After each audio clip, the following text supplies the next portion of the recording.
motivation in motion. Own your moment and get better today.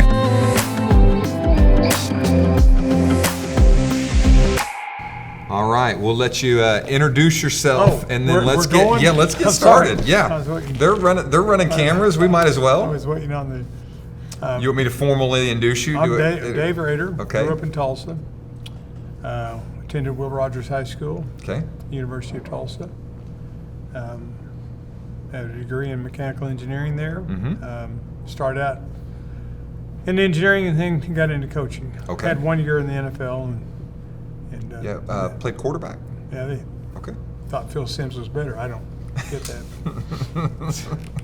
That's funny. That was one thing I didn't think I'd hear today. Yes. And then you went right into coaching.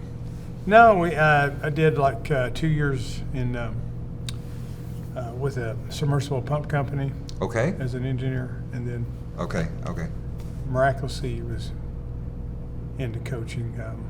The coach at the Giants, where I played for, I have one season vested, was Ray Perkins, and then Ray Perkins had encouraged me to go into coaching, and then he became the successor to Coach Bryant at Alabama, and he asked me to go down there. Okay. Which I still don't know why he asked, but he did, because that's my first job. Your first job is the there. University of Alabama. Yes. Wow. And, so it's just, you know, he'd encouraged me, and I've been checking it out and trying to get various positions. Couldn't get any. There was no feedback coming in, and then he just said, "Hey, why don't you go with me?" I said, "Sure." Wow, it's amazing when God opens the door. Right? It is. It's all that because I remember Janet and I. We went to bed. I said, this can only be of you, God. I said, if it's going to be, then we're going to say yes, because the odds are so great against it. Incredible. That you have to intervene to do this, and he said, "Yeah, come on." And so part of my role there was because I knew he was bringing his offense in there, and I knew the Giant offense. And that way he was going to coach the quarterbacks, but I'd be the assistant to the quarterback coach. He was the quarterback coach as well as the head coach. But so I could meet with them while he was doing the head coach things. Head coaching responsibilities. It's great. So, in the short time I was there, I was actually drafted by the Chargers. So when I went there, Dan Faust is the quarterback, Don Coryell's the head coach, and Joe Gibbs is the offensive coordinator. Okay. So I have 2 or 3 months under them before they cut me. And then I go to the Giants, and Ray Perkins is the head coach there, who had played for Coach Bryant in college and played for Don Shula as a pro. Okay. And so these were my influences there, teaching me how, what I thought, coach and put together offenses and things. So as far as a postgraduate degree, I don't know how it could have been better than being around those names there. Hall of Famer after Hall of Famer. Wow. They were tremendous. So you're just soaking it all in. Soaking it all now in. Now you end up at the University of Alabama, and then where? So we were there 3 years, 3 seasons, and then on our staff, a gentleman named Rocky Felker, who had played college at Mississippi State. They changed their coaches. He became the head coach at Mississippi State, and he asked me if I wanted to come and be the offensive coordinator at Mississippi State. So I was 29, and it was a tough decision because you probably should stay at Alabama, right? But there was no way I don't think I was ever going to be the coordinator or anything like that. And this gave me a chance to go call plays in the SEC to do that. So we went with him, and then the next year, Tulsa has a coaching change. I recommended Tulsa to take the Alabama offensive coordinator, George Henshaw. They hired George. George says, "Come on back." I'm driving somewhere in southern Mississippi. Say, if I'm going to drive around looking for talent, I might as well go back home and let the kids be influenced by their grandparents. And so we chose to come to Tulsa. We left that position to come to Tulsa, and then lo and behold, a year later, Coach Henshaw decides to go to the NFL, and then TU promotes me up to head coach. Yeah, and we talked a little bit about that. You were at the time the youngest coach in the NCAA. Right. Didn't want to give up that title. Right, but you felt ready for it. I did, and probably because because of ignorance. You know, first of all, I had a lot of confidence because I knew the University of Tulsa. You know, I grew up in Tulsa, Right. so I knew a lot of the history, and then played there. Had a deep compassion, love for the school, for the football program, for the guys that played there, and then having the opportunity to be assistant coach for 1 year, kind of warmed up to do. And I thought, yeah, I know how to do this. I know I can do this job if they give it to me. So Wow. So we did 12 seasons, 11 of them as the head coach. So Okay. they were very good to me. Uh-huh. I didn't want to be fired, but Yeah. you know, when you go to a school and that they fired the best player they ever had in Glenn Dobbs, you know, someday they're probably going to fire you. You know, if they're going to Yeah. if they're going to fire Glenn Dobbs, they're probably going to fire you too. Yeah. So- I had a. so- if- But we did 11 seasons. They were great to me. They were great to me. Now I've talked to several of the men on your staff, so now I got we got Chris Thurman, we got Great. Calvin Miller. You talked to Calvin? Oh yeah, yeah. I've got stories. Do you have Calvin Miller stories? Oh yeah, I have Calvin Miller stories. I mean, Can I tell you Calvin Miller stories? let's do it. Okay. I'm going to tell you 2 Calvin Miller stories. Okay. Okay. So, you know, he's a little bit older than me, but we knew each other through FCA in college and things like that. So we go to different FCA events. And, you know, Calvin, I said, where are you from? He said, from Hot Coffee, Mississippi. I always thought, man, he was just kidding me, you know. So this is when I was at Mississippi State. I'm down there in South Mississippi, and I'm on one of those 2-lane roads, and all at once I'm going down the road, and the sign says hot coffee. And You thought Pastor Miller was lying I to you said, for all those he years? has not been lying to me. Yeah. There actually is hot coffee to do that. But before that, he was at the Giants. I was at the Giants, Okay. and so I've known Calvin a long time. And I saw him play in college, and I saw him try to make it in the NFL. I saw him to come back and work for FCA. I saw him flipping hamburgers at the Burger King as he was a GA at the University of Tulsa. You know, working his way, and then.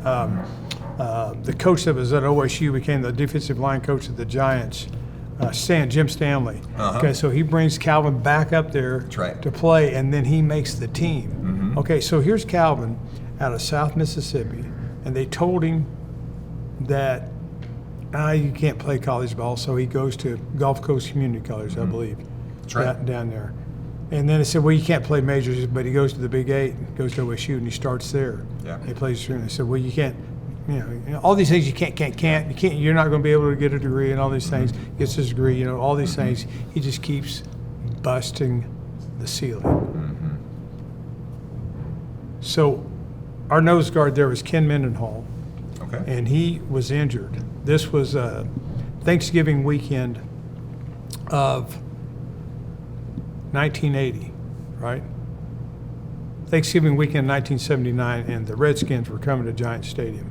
Okay. So at that time, Giant Stadium only had one screen. It was on the south end of the stadium. Only had one big screen, and that's where when we entered and the players were introduced, they would come out underneath that, and they'd have your picture up there. Okay.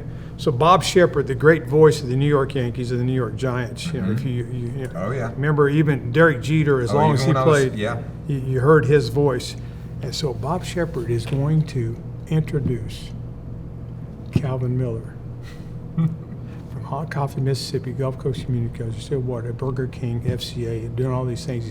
He's going to start for the Giants. So I'm in the tunnel looking out there, and Bob Shepard goes up and he goes, and starting at nose tackle from Oklahoma State, Calvin Miller, 76. And he jogs out there. And what do I see Calvin do? He jogs out on the field.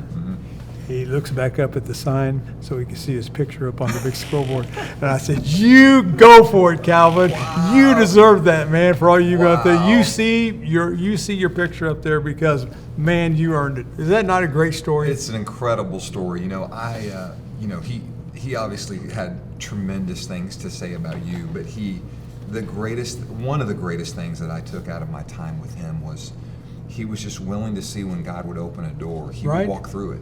Right. Over and over again. like so many times, I think we come up in life and we think of these things as obstacles. He's throwing newspapers so he can be on your staff. Right. 4 a.m. I didn't know that. I knew he's flipping burgers. He's throwing newspapers so he can feed his wife and they can take care of their family, and he's coaching on your staff. And then you think about all the different places. I love Calvin Miller. Yeah. He said he was a pastor at a church out in Woodward when he took that phone call. Yeah, they asked him if he was in shape. Killer, are you in shape? And he's like, Coach, you called me, I'm gonna go. But he always felt like God was just opening an opportunity. And I think, one of the things that I've just loved to coach is, I don't know why, but I feel like we now get the opportunity to see young people and doors open up for them. And I think it's part of us to help them kind of take those actionable steps. No one had to tell Calvin to leave hot coffee and go to OSU. He was just willing to walk through those doors. And I think, the youth or the young people of the day, it's almost like we got to kind of nudge them and go, look, God's just giving you an unbelievable opportunity. What are you asking me for? Go walk through that door. That's a great point. And I think Calvin did it over. And I left there and I was just amazed. He became a pastor while he was an all Big 8 player at OSU. Right. And you're like, okay, yeah. I tell you something else that young men need to pay attention to this. Calvin was deliberate in choosing a mate. And his partner in D,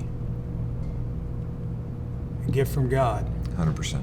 And the teamwork that those two exhibit is exemplary for any married couple. Yeah. Or any couple looking to be married. This is how you do it. She being from New York, he being from Hot Coffee, Mississippi, and God brings the two together. Wow. Yeah, it's just and these are the parts of this, when we were just visiting when you got here, it's like, okay, what are we going to talk about? There's plenty to talk about, so right? much. And you've been a blessing, and he just raved about you believing in him and taking him from, he was at Langston when you gave him an opportunity to go to Tulsa. That? Yeah. Well, that was an easy hire. But he was like, and I remember he'd just taken the job at Langston, and he's like, but I don't want to leave these kids, and I just recruited this class, and his coach told him, like any wise coach, that door's open, you need to go. And so, And that's an easy hire, Calvin Miller. Yeah. We were blessed to have him there. And then the next year he went to OSU and went on that staff. That's right. That's right. So let's talk. There's one story of someone that you've impacted. What are some of the other coaches that you saw, their career and their faith, that kind of come to mind off the top of your head? Well, we'll just start rambling, okay? Let's do it. Let's do it. You can these guys you can being look good editors, absolutely. Okay? I highly respected Tom Osborne. Okay. So I tried to see how he operated as best I could, and listen to him as much as I could. Thought, man, if I could be as good a man as him and coach, then this will be a success. So, we're not buddies. We've talked maybe 2 or 3 times in our lives, but the way he did things meant a lot to me to do that. Ray Perkins, as I've mentioned, had a huge impact on me. He taught me how to game plan. He taught me how to evaluate quarterbacks. He taught me temperament. Okay. When to be strong, when to be not so strong. Those are a huge impact on me there. And then I learned so much from guys that I coached with, George Henshaw and his play calling, and how he set up offenses to attack defenses was great. Rocky Felker and his communication with players to do that. He taught me a whole lot on that. You mentioned Chris Thurman. He and Matt Butler are both Oklahomans, and they told me, and they taught me how to recruit in Oklahoma. Okay. and what to look for and to believe in kids from Oklahoma, and they knew the right coaches. Wow. And at the same time, be specific on their assignments as they were coaching. Mac taught me that the best teacher in any school should be the coach. I've never forgotten that. Really? And so that taught me that then I should be the best teacher on the staff, and was determined to be the best teacher on the staff. Don't know if I was or not, but that was my determination, Okay. because the coach should be a teacher. That meant a lot to me. I recall that a whole bunch. And then, believe it or not, when I went back to Alabama in the early 2000s, and one of the guys that coached at Alabama was a young man by the name of Mike Shula, who came back to be the head coach, and he asked me to come back to be the offensive coordinator at Alabama. Then to learn from somebody younger that you coached, was tremendous. Tremendous to be around him. He is one of the best. To me, he's the best setter-upper of offenses. He knows how to move people, and specifically in the passing game, how to move people to be open. So all those guys taught me. We could go on down the list, because you're going to learn something from everybody, right? Well, absolutely. I think And all the good sometimes ones. I think we should. Well, even the bad ones you learn from me. That's true. That's true. You go, Yeah. I'm not going to do that. Yeah, we heard today actually a tip from someone that was coached under Coach Bill Blankenship, and I guess Coach Blankenship has a book running around of how to lose a football game, and he keeps that information. And I'm like, I definitely need to borrow that book. All right, right? Right. Well, I bet. That's a Now, great. when these men were around your staff, how did they see your faith, and what did it look like, or has just faith I don't know, always been something? Well, it's forefront of your mind. Okay.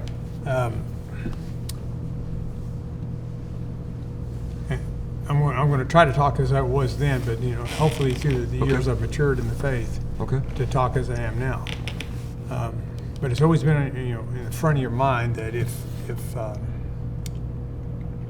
your identity is going to be in Christ, okay, then your identity is in Christ. You're not a Christian football coach. You're not a football coach Christian, okay, because the adjective modifies the noun.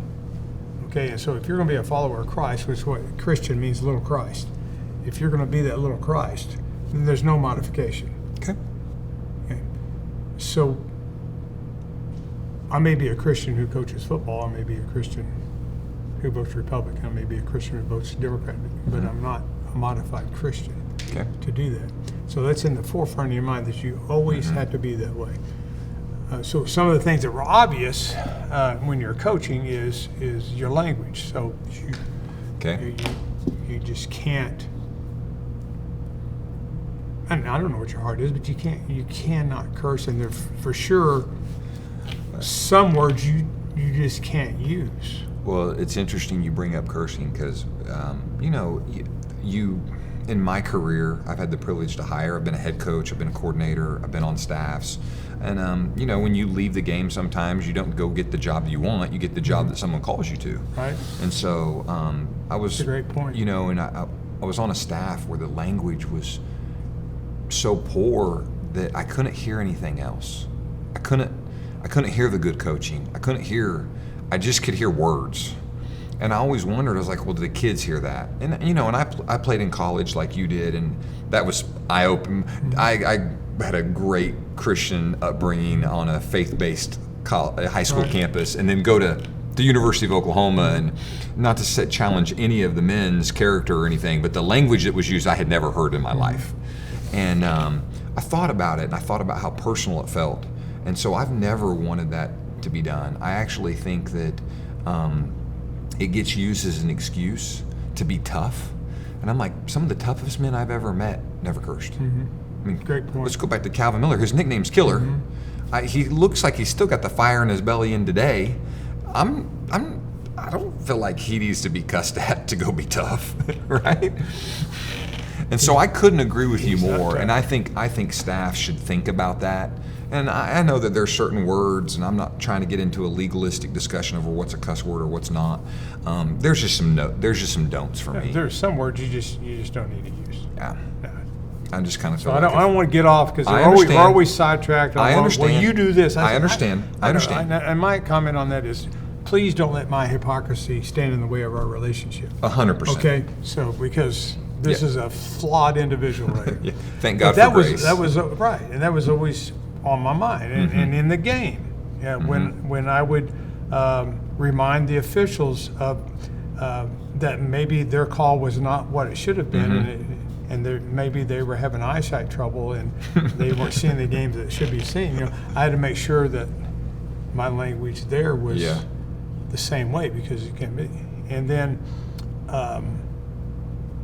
one day,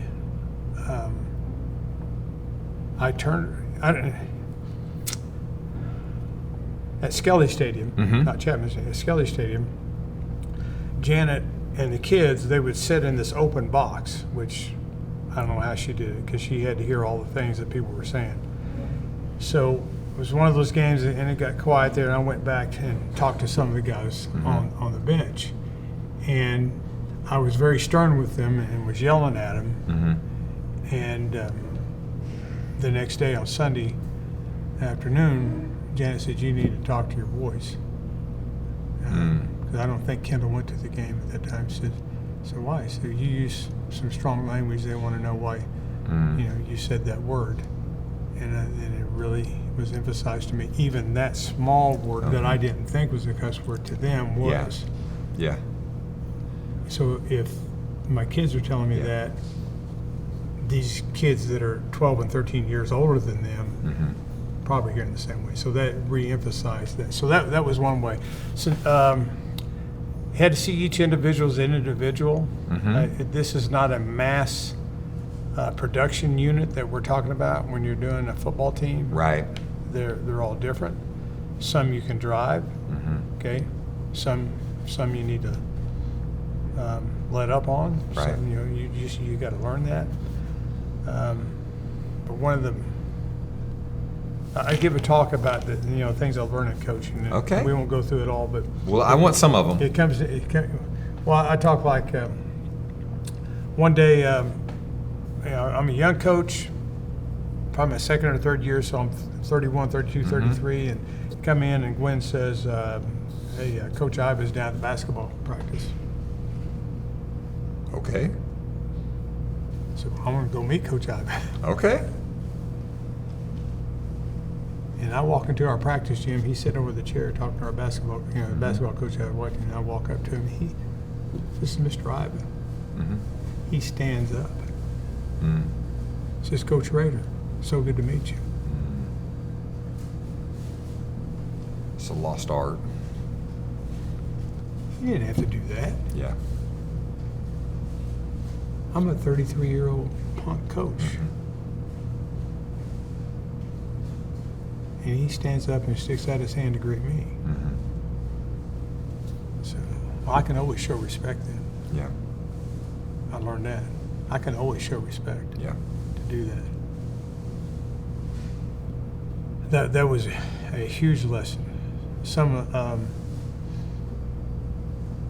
But what I eventually get to is that when Coach Bryant died, I'd just been hired by Coach Perkins, and we were going to try to coach that first few years under the umbrella of his protection, you know what I mean? Coach Bryant's protection, because we knew it was going to be tough when you come after a legend. It's going to be tough, maybe the legend, and then he passes away. And so all these former players at Alabama come back. Leroy Jordan's there, Kenny Stabler's there, Joe Namath is there. All these guys are there. I'm 25, I guess. And I'm thinking, man. And they come down the hallway was Steve Sloan. Steve Sloan was known then as one of the innovators of offenses then, and known to be a Christian and a good man. And so he's come down the hallway. I said, "Coach, you have a couple minutes?" He said, "Sure." I said, "I got my chalkboard, still a chalkboard then." I said, "Can you give me some tips here on, I'm a young coach who like to do things. What are some things you're doing that could help me out? He came in and he said, well, and I'm ready for him to get on the board. He's going to draw it up and show me some of the tricks that he's doing. He said, tell the truth. Always tell the truth. It's better that they'll be mad at you for 48 hours than not respect you the rest of your life. And he turned around and walked out. Wow. No plays, straight honesty. I love it. Tell the truth. It's a great life lesson. Isn't that a great lesson? Yeah. And then that models then what we read from Jesus, saying, let your yes be yes and your no be no. Yeah. So we try to do that. That was part of one of the things that we're trying to exhibit to our players, that you wanted your yes to be yes and your no to be no. You wanted that they, they may not like what you say, but that what you're telling them is not some baloney. Well, but you're touching on something that I think I'm passionate about as a coach. Is I think we feel like, because we are Christian men, that we're going to save them from something, and I actually disagree. The honesty around who they are helps them become who God made them to be, right? Sure. And I think so much of the world wants to tell them, sugarcoat it, and all the other stuff around that, and it's like, no, I need you to be who you are. But why? Why is the world that way? I mean, you'd hate. You're a coach. Well, you'd hate for someone to actually look at the honesty around themselves and then apply themselves to what they're really gifted to. Exactly. Because as a coach, what's easier? To run one more wind spread or call it off and go on in? Yeah. No, you're right. You're 100% right. I mean, it's easier to say something nice and going down the road than dig in and say, we got to do it again. Yeah. We got to do it again. Yeah. We got to do it again. Yeah. Well, I have a teammate of mine in college, probably saved my career. He had transferred in. He'd started at Michigan in both basketball and football. And he was making all these plays at the wide receiver position. And so I started after a catch trying to make a play. And I'll never forget, he came over, put his arm around me, and he said, please don't try to be me. He goes, you do things that I don't do, and just do those. How beautiful is that? And you're like, you're right. And so when we get an opportunity with these high school kids, I want to hopefully see the value that they have, right? Right. And then let them recognize their weaknesses and help them develop those, right? And I think you have to do it with honesty. It is. These coaches that want to kind of hide behind it and go, well, Johnny can't catch. Johnny knows he can't catch. So let's just hand him the reverse, right? I don't know. That's what Dad taught me. He said, well, what do you do when parents come up and they talk to you about their son's playing time? He said, you need to go talk to you. If you talk to your son knows why he's not playing. You got to get it from him to do that. That we should teach a workshop to high school coaches, communicating to kids and to their parents, and the kids to their parents. Right. There's some manipulation that goes on there. This is a great respect to have for coaches, is because, I'm just going to throw it out there. Sure. All coaches want to positively influence the people that coach. I believe that. I think. I don't think there's a coach one out there wants their people to not succeed.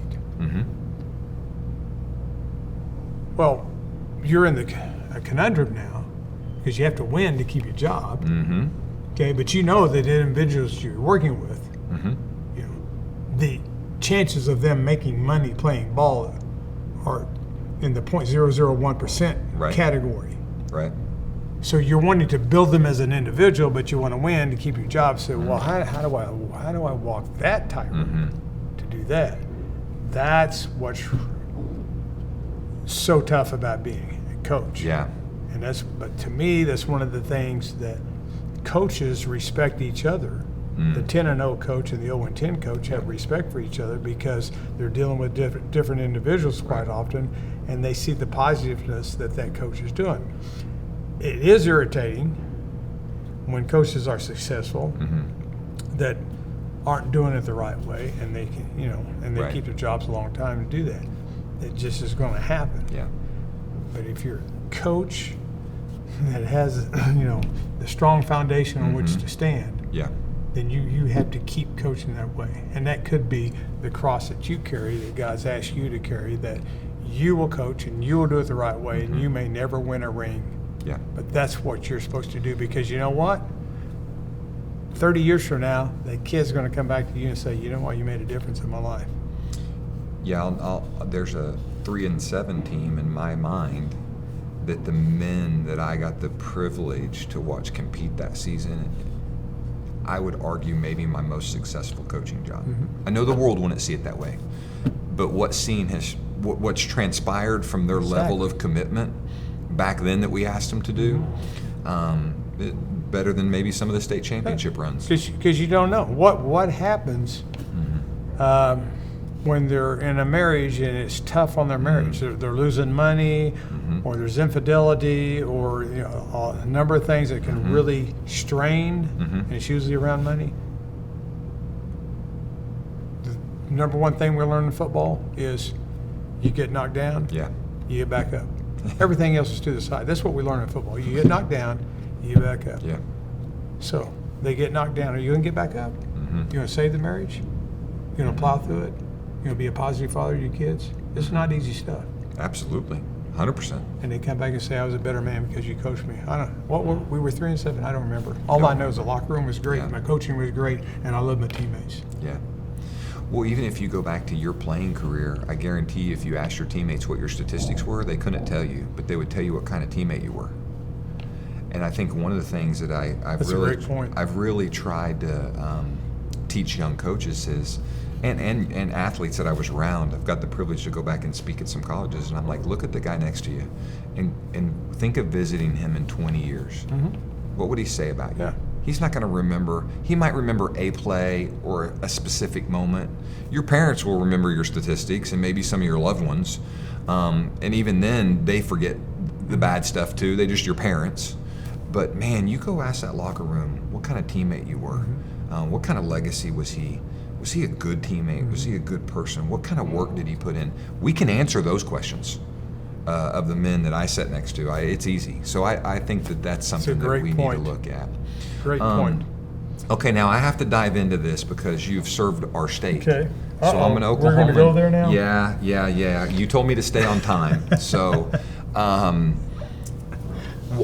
after you do have a tremendous coaching legacy that you left behind. Well, and then you win. I've been fired 8 times. It's well, you know what? Okay. Sometimes they fire good men. Yeah, okay. That's what I told so you.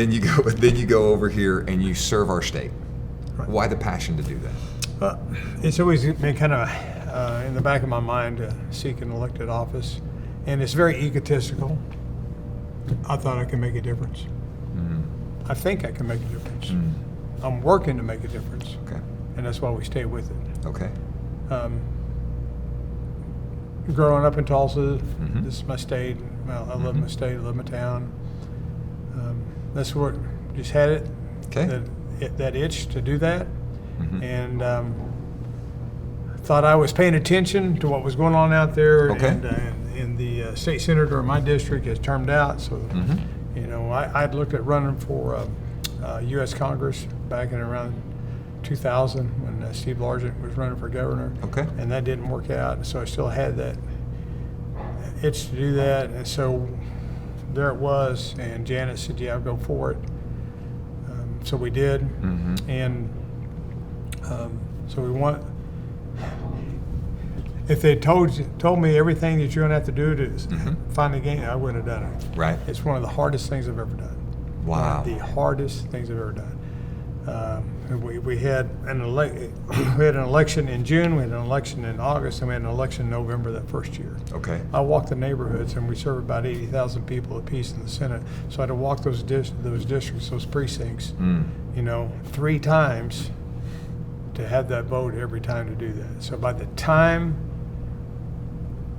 I was elected for good, that was my 3rd election, and it was really, really wore me out to do that. And so that kind of gives you an impetus to go in, and then you think you've been paying attention, and you go in there and you don't know jack. Okay. You just don't. It's just it's the closest thing to coaching that I've ever been involved in any type of profession. Okay. Okay, because there is the season. We're in session February, March, April, May. Okay. It's about 4 months. About a football season. You can relate to that. Yeah. So in the off season, I thought, hey, man, I do this, that. Well, no, the off season then is all preparation for the season. Okay, so like I talked with two of my colleagues as I was driving in here today, and we're setting up our interim studies. Okay, so we have an interim study. We're going to talk about artificial intelligence. Okay, is that good for the state? Bad for the state? If it's good, how's it good? If it's bad, how's it bad? You know, what are you going to do with it? And of course, me being on the finance side, can we tax it? That's what I know. And the other one is nuclear power. You know, can we bring nukes in because the reactors becoming smaller? You know, using less water, and it could really be beneficial for a lot of people. And you know, things like that. So you know, to bring all those speakers together, put that so now you learn this much, and you hope you learn that much by the time the study gets here. So you're always broadening your knowledge of what's going on out there. Okay. And so the off season was not near as much downtime as I thought, and it's to the point where I don't keep a second job now. I just told the people I was trying to represent them and trying to make some sales calls. Said, I can't do it because I'm so inconsistent. I'm not doing you a very good job. So, so now we just do the Senate thing now. And once you're in there, you see all the opportunities there. You know, the opportunities to make your state better. You know, trying to counteract some bad things that are out there. Trying to put your state in a position, and to do that just gives you a little bit more drive to want to keep doing that. Okay. So it's really, really similar to what you're doing. Okay. It's the closest thing. You're grabbing all that information, and then you almost put a huddle together. Right. It sounds like with some of your colleagues today. Then you put a plan together. It's like breaking the huddle, right? And then it's like, okay, now we're going to go out in session, and we've got to try to execute this for our state. Exactly. Yeah. To do that. That's what. Wow. So that's what we're trying to do. Okay. Okay. And the weekly workload is about the same. I mean, there's a lot of hours, and the intensity is just great. Because on 98% of your votes, nobody even knows what you voted on. But the 2 or 3%, man, they will pound you over and over again, and you know you can't make everybody happy. Right. And it's just, why'd you call that play? Wow. To do it. So that's a long answer to short No, question. no, but I think am it's a great. politician now. People, I keep telling them I'm a statesman, but they keep calling me a politician. Well, I mean, I think, maybe you had to develop a little scar tissue of getting fired to go deal with our state legislation. Yeah. I mean, you think about that. You got rejected. You were good at your craft. There's no question it helps. Sometimes you're only as good as the athlete you coach, especially at the collegiate level, and so, and we both know administration, and there's so much that goes into a large football program that's not just X's and O's. And that's one of those other things I learned about coaching is that both locker rooms are praying before the game, and God usually gives favor to the team with more talent. So, I learned that too. Yeah, I don't know, somewhere along my faith, you bring up prayer before the game, and it was one of my teammates in college that kind of challenged me. He had great faith, and he goes, do you think God even cares who wins this game? And Great question. And I said, I hope us.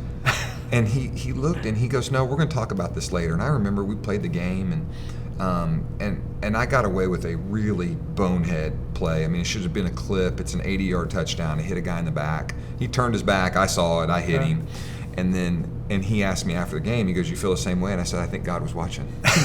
And so I do think, God plays favor on work ethic. I think we put, as a society, emphasis on those games and those events. But as Christians, I hope that coaching is just a vehicle for me to lead men and women to know what His grace is really about. Sure. And I think the trials that sports bring are fantastic. Yeah. I don't think where I would be in my life if I didn't have great men telling me to get back up when I didn't want to. Okay. Right? Because life got hard for me later on, and it's get hard some days, right? And so I can still remember my 8th grade football coach like yelling in the background, like, you've got to get up. And you're like, it's 100, and we're practicing on some field that hadn't been watered in 2 decades. Come on. And you're like, this is life. That's it. And so... And you learn that. Well, I appreciate you serving. I'm going to dive down another question, okay? Okay. So talk about your wife. Okay. And talk about what that's meant to this journey. She's tremendous. Just like, we go way back when I came home. I said, hey, Coach Perkins called, and he asked me to be go on any staff at Alabama to be coaching. Now, she had a great job with Williams Companies. I had a great job with a submersible pump company. We're a young couple. We're going to set up shop and do all these things. And now we're going to pull up roots and go into coaching. And she says, okay. Wow. And then I become the head coach. And she says, okay. Okay. I said, you're going to spend a whole lot more time with the kids than I am. She says, okay.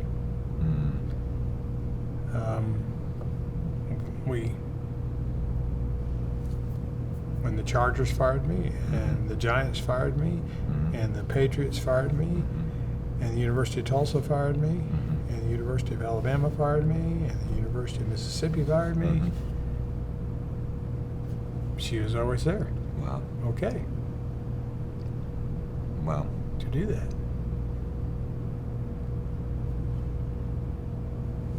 Tremendous mother.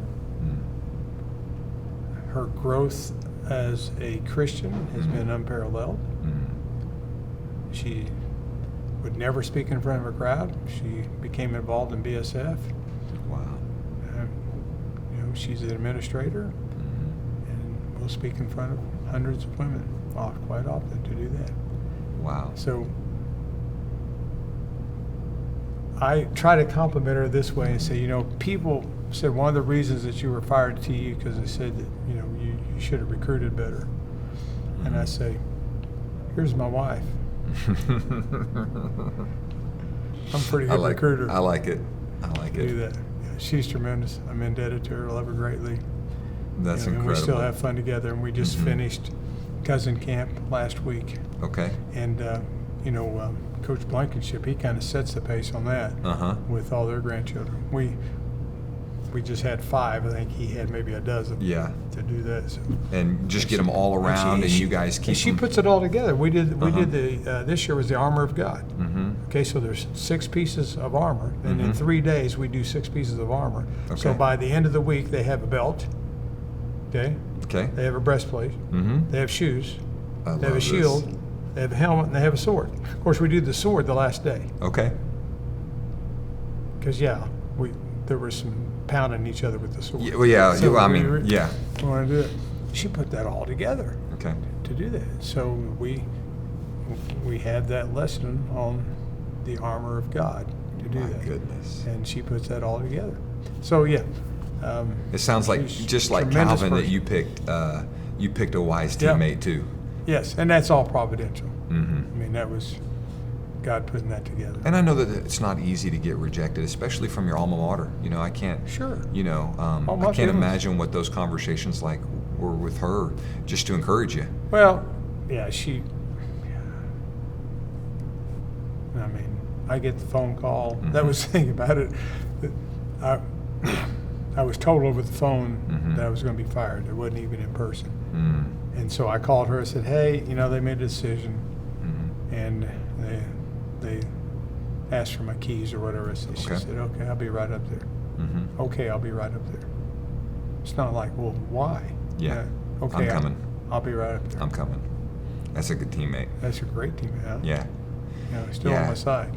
Teammates. She knows we didn't win enough games. She understands Yeah. that. There's there's a thing you can't hide about it. I think one of the things that I've always, as I've gotten to talk to some of the people that were on your tree, was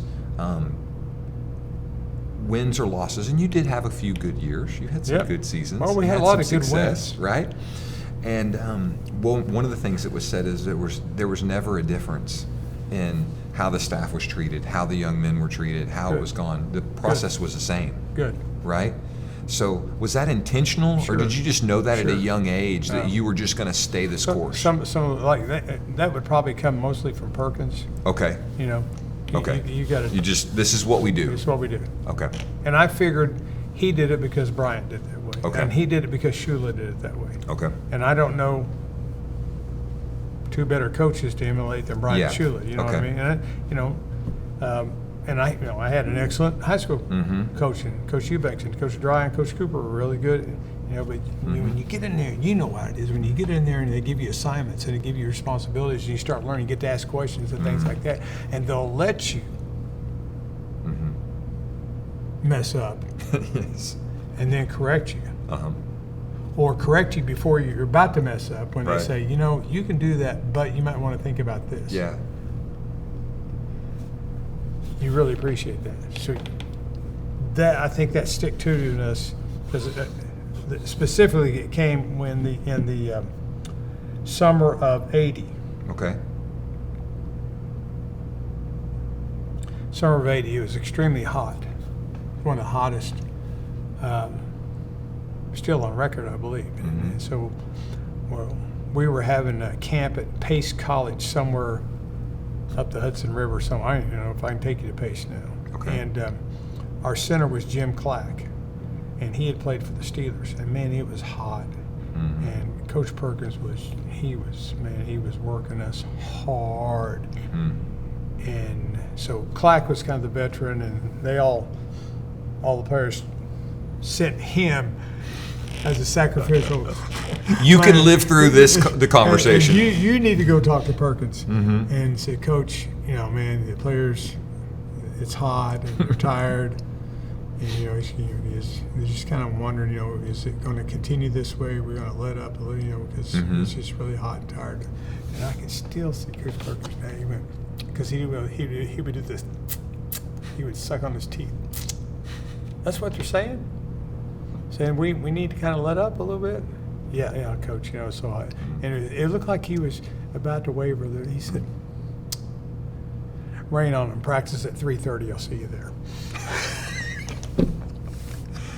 Oh, and man. I was thinking, Coach, Yeah. these you're talking about Brad Van Pelt, one of the all-time great linebackers of the New York Giants, there, and some of these guys that have been around for a while, and he said, rain on This is what we're gonna do. This is what we're gonna do. Wow. This is what we're gonna do. Yeah, I think one of the greatest things about football in general is the dynamic different roles that it takes from all the different positions, right? And I just think that that's a little bit of Come on. It's like life, right? Right. Come on. You have to put all those people, and it's such a variety of body shapes and talent and athletic ability and intellect and their ability to see things. I mean, I think that's what makes it so great. And this is what a head coach has to listen to an assistant coach. I had an assistant coach, and I was talking about one of our players, and I said, I can't understand why he won't get on board. Why what is going on here? And the coach came up and says, this is his words, not mine. You don't know the boy. You need to know the boy. That's a great one. And I took a lot of pride knowing, I thought I knew The players. the players, because I was the only one that went to every house. I was the only one, but he was reminding me, you don't know him like I know him. You need to get to know him like I know him. And that made a huge difference. Yeah. You got to know the boy. Yeah, one of my friends that I just knew was going to go into coaching actually went into strength coaching because he loved spending the summer with them. No football. Those strength coaches are crazy. They love that stuff. They are crazy, but they spend time with these athletes. That's just. And the kids will open up to It's them. unbelievable. Those in the weight room, that young man may break down and just say, "This is what's going on in my life," to the 100%. strength coach. And the strength coach would come up and Yeah. says, "Hey, coach, let me tell you what's going on."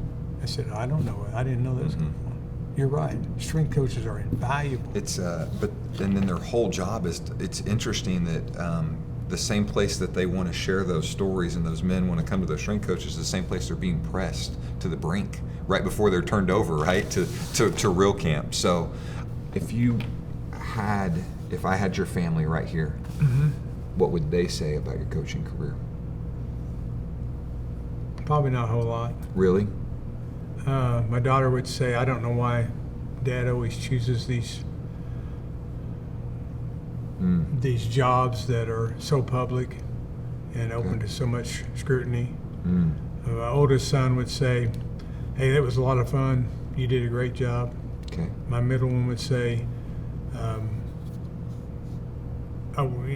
maybe he might say, I wish I could have played for you. He would say you did a good job. We enjoyed the time doing that. But hopefully they would say, I really like the job you're doing as a grandfather of my children. That would be It's a great what title. I would want him to say. That's a great title. That's good. Thank you so Thanks. much. Please keep serving our state. Thanks. Okay. Oh, yeah. All right. Enjoy it. That Thank you. sounds great.